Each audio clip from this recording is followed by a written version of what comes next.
The first time I met Professor Fuerstein of blessed memory was when he came to the shul of which I happened to be the rabbi in Marble Arch.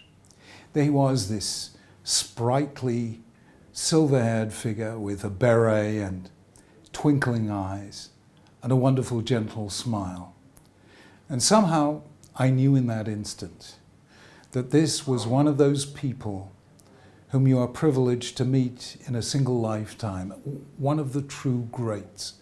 I knew he wasn't Einstein, I knew he wasn't the late Rav A.J. Heschel, but he had the same demeanor, that same sense that here was one of the people who really expand our idea of human possibility. And the more I discovered about him across the years, the more I realized how true that was. Somehow above it all lay this incredible faith in human possibility. And what stood between the possible and the actual, what was really transformative, was education. He took that to places that nobody had ever been able to take it before, starting with traumatized orphans of the Holocaust. He had come to Israel from Romania, and he was dealing with those orphans, and then, of course, very brain-damaged children, children about whom everyone else had given up hope. And somehow or other, he lifted them beyond what anyone thought was possible. And little by little, his methods spread to all sorts of groups, to astonishing effect, to Roma children in Slovakia, to orphans of the massacre in Rwanda, to street children in South Korea.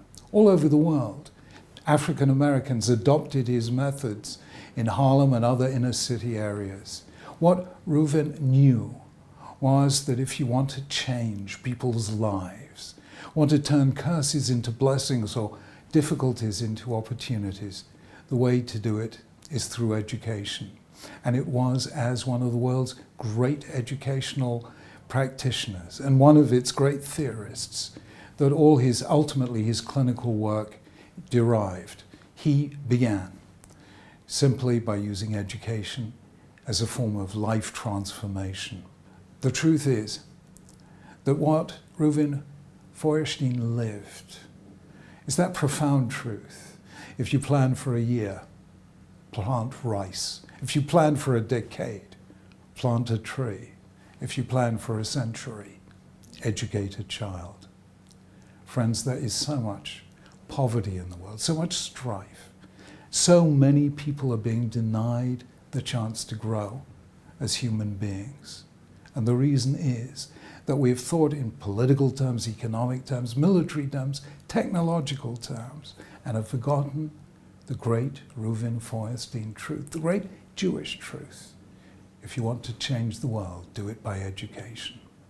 Therefore, I am so moved that to honor his memory and continue his work, a foundation is being created in his memory to take his methods throughout the world.